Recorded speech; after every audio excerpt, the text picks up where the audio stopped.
kabar sahabat YT Artikel 2? Kali ini saya akan membacakan lanjutan alur cerita kisah Aditya yang berpura-pura miskin. Tapi, sebelum mendengarkan kisah ceritanya, silahkan cari posisi yang nyaman dan jauhi keramaian. Dan jangan lupa pasang headsetnya. Dan inilah alur cerita kisah Aditya anak bos besar yang berpura-pura miskin. Episode 145. Kisah Aditya anak bos besar yang berpura-pura miskin. Masuki pegunungan telah berkendara lebih dari 20 km keluar dari daerah perkotaan. Jika melangkah lebih jauh, akan menemukan area luas pegunungan yang dalam dan hutan tua. Aditya mengemudikan mobil dan masih sangat bingung. Mungkinkah rumah mertua Ismail tinggal di tempat terpencil seperti itu? Atau apakah orang tua ini hanya menunjukkan jalan secara acak? Paman Lius, apakah kamu yakin ini akan ke rumah mertua Ismail? Aditya bertanya pada Lius di kursi belakang mobil saat mengemudi. Dipegang oleh Leo. Dan orang ini sangat gelisah. Karena metode Leo sangat kejam. Dia masih tahu betul.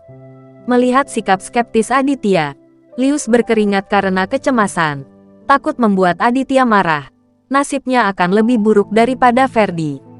Tuan Aditya, jangan khawatir. Saya tidak berani memberikan arahan secara acak. Jika Anda memberi saya keberanian. Lius buru-buru berkata kepada Aditya. Berkata dengan pasti. Aditya masih tidak percaya. Bagaimana mungkin ada orang yang tinggal di hutan tua di pegunungan yang dalam di depannya? Terlebih lagi, istri Ismail dari grup Serigala harus memiliki latar belakang keluarga yang cukup baik. Bagaimana mungkin keluarganya tinggal di pegunungan? Lebih baik. Jika tidak, akhirmu akan sengsara, kata Aditya dengan suara dingin. Bukan karena dia terlalu pemalu yang membuat Lius gemetar ketakutan, tetapi karena dia telah melihat bagaimana Aditya memukul Ferdi sebelumnya, yang membuat bayangan di hatinya dan berlama-lama. Jangan khawatir, Tuan Aditya, aku akan menjaminnya, Lius berkata dengan gemetar. Aditya tidak mengatakan apa-apa lagi, sekarang hanya dengan membiarkan Lius memimpin. Dapatkah Ismail ditemukan? Dan dia hanya bisa mempercayai orang ini sekali. Untuk berjaga-jaga, Leo mengeluarkan belati dan meletakkannya di pinggang Lius. Leo, apa yang kamu lakukan? Lius sangat ketakutan sehingga dia diam dan menatap Leo. Benar-benar takut Leo akan menikamnya. Jika kamu berbohong, masih terlambat untuk bertobat. Jika tidak, aku akan memasukkan pisau putih dan pisau merah keluar. Leo memperingatkan Lius dengan hati-hati. Jangan khawatir, Tuan Leo. Saya mengatakan yang sebenarnya. Lius menangis. Leo mengamati kata-katanya dan menyadari bahwa Lius seharusnya tidak berbohong. Jadi dia merasa lega dan menyimpan pisaunya. Beberapa mobil berpacu di jalan raya. Dan akhirnya, beberapa gunung besar muncul di sisi jalan di depan. Tuan Aditya, belok kanan di pertigaan di depan Anda. Dan Anda dapat memasuki gunung. Rumah istri tuan muda kami ada di gunung yang dalam di depan. Lius menunjuk ke depan dan berkata kepada Aditya. Aditya tidak mengatakan apa-apa. Setelah memperlambat mobil, dia melaju ke depan selama beberapa ratus meter dan akhirnya melihat persimpangan jalan. Belok kanan ke jalan tanah kecil. Jalan tanah ini sangat bergelombang dan sulit dinavigasi, sehingga kecepatan mengemudi juga melambat.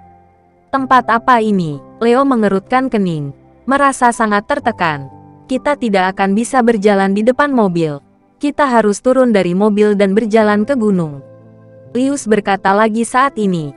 Aditya mengendarai mobil ke jalan kecil, lalu turun dari mobil. Rinal dan beberapa mobil bawahannya telah mengikuti di belakang. Dan orang-orang ini semua turun dari mobil dan berdiri di samping Aditya. Tuan Aditya, bagaimana mungkinkah ayah mertua Ismail tinggal di tempat yang begitu buruk? Rinal bertanya kepada Aditya dengan ekspresi bingung di wajahnya. Aditya juga sangat bingung. Istri Ismail telah bertemu Aditya sebelumnya. Dia adalah wanita yang sangat modis dan modis. Diperkirakan keluarganya pasti cukup kaya. Bagaimana dia bisa tinggal di gunung yang dalam dan tua ini? Namun, mereka semua telah datang. Dan Aditya hanya bisa membiarkan Lius memimpin dan melihat apakah dapat menemukannya. Pimpin jalan ke depan. Ingat, jika kamu tidak ingin mati, jangan main-main. Aditya berkata dengan dingin kepada Lius. Lius buru-buru mengangguk dan berkata kepada Aditya, "Jangan khawatir, Tuan Aditya. Beraninya aku tidak akan berani." "Senang mengetahuinya. Cepat memimpin di depan," kata Aditya. Lius tidak berani mengabaikan. Dia tahu bahwa orang-orang di belakangnya semuanya adalah orang-orang yang kejam. Leo dan Rinal tidak perlu berkata. Bahkan Aditya, yang selalu tidak dikenal, sangat kejam. Itu benar-benar mengerikan. Berpikir liar di dalam hatinya. Kaki Lius gemetar saat dia berjalan di sepanjang jalan gunung ke kedalaman gunung ini. Ini hampir tengah malam untungnya. Ada cahaya bulan malam ini. Jika tidak, pada dasarnya tidak ada yang bisa dilihat dengan jelas. Aditya membawa Leo dan Rinal di belakang Lius. Karena takut orang ini tiba-tiba melarikan diri, tidak berani membuat kesalahan, dan memimpin di depannya dengan jujur. Jalan gunung ini, Lius telah ada di sini. Jadi berdasarkan ingatan, dia hampir tidak dapat menemukannya. "Tuan Aditya, kabin di depan adalah rumah mertua Ismail." Lius tiba-tiba menghentikan langkahnya, menjaga suaranya tetap rendah, dan menunjuk ke depan untuk memperkenalkan Aditya. "Apakah Anda benar-benar menemukannya?" Hati Aditya terkejut, dan dia melihat ke arah jari Lius, dan melihat bahwa benar-benar ada pondok kayu berlantai 2 di kaki gunung di depannya. Ini adalah bangunan 2 lantai yang terbuat dari kayu dan bambu, terletak di kaki gunung yang dalam, dan di depannya ada sungai kecil. Suasananya sangat tenang. Belum lagi, ayah mertua Ismail ini sangat senang menemukan tempat tinggal yang begitu indah. "Bersiaplah," Aditya menoleh dan memerintahkan orang-orang di belakangnya. Segera, Aditya dan Rinal semua mengeluarkan senjata mereka masing-masing memiliki pistol di tangan mereka dan siap untuk berperang. Beberapa orang yang dibawa Rinal semuanya terampil dan sangat kuat. Orang-orang ini sudah siap. Tunggu saja Aditya memberi perintah, dan dengan cepat mengelilingi mereka. Aditya melihat Lius di depannya. Meskipun anak ini sangat baik di sepanjang jalan, bagaimanapun juga dia adalah anggota dari grup serigala. Aditya tidak percaya orang seperti ini. Ikat dia ke pohon dan tutup mulutnya. Aditya memerintahkan orang-orang di belakangnya. "Tuan Aditya, Anda tidak bisa melakukan ini." Lius panik. Dan tepat ketika dia hendak berteriak, Rinal menutup mulutnya dan mengikat orang itu ke pohon. Setelah membuat pengaturan untuk Lius, Aditya melambaikan tangannya dan diam-diam mengelilinginya dengan semua orang. Ketika mereka mendekati rumah kayu, Aditya membuat gerakan membungkuk, dan semua orang menurunkan tubuh mereka dan bersembunyi di semak-semak dan rumput. Situasi di rumah kayu tidak diketahui.